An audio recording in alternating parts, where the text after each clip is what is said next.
All right, this one is really cool. I love the sound of this. It kind of has a cross between like an Alan Holdsworth, like Buckethead kind of sound. Really interesting. And this was just from a clip that Rick Beato had posted on his Instagram page of him just, messing around, improvising, and he played this little pattern. It really caught my ear, so I figured I might as well figure it out.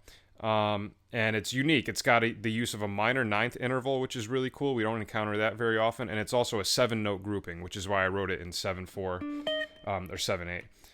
So we're going to start with our pointer finger on the D note on our fourth string. And then our middle finger is actually, we're going to pick the first note, but then our middle finger comes in on the second string, E flat.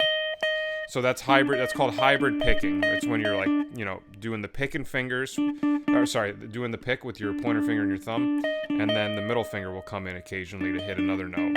Cool sound. Used a lot in country music.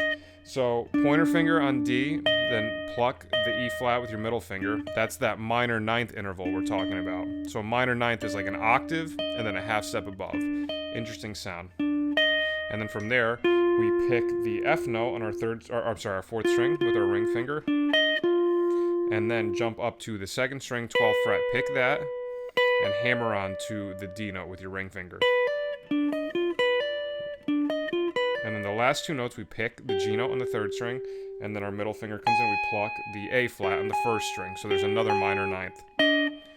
So those are the two minor ninth intervals using this. So, and like I said, it's 7 notes. 1, 2, 3, 4, 5, 6, 7. So that's our first pattern, and he does that 3.5 times. He does it 3 full times, and then the fourth time he does the first 4 notes. So that would be...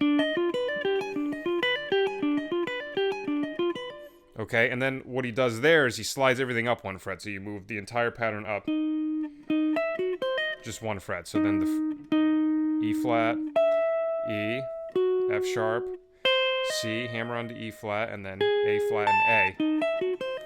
And this one he does 3.5 times as well, I believe. Right, so yeah, so he does 3.5, he ends it there. So combining that...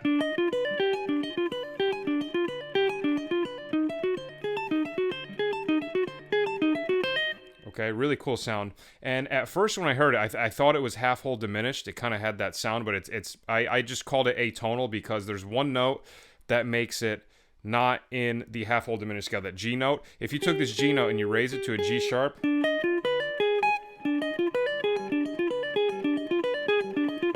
then it's half hold diminished. I mean, it still sounds cool regardless. It doesn't really make that big of a difference.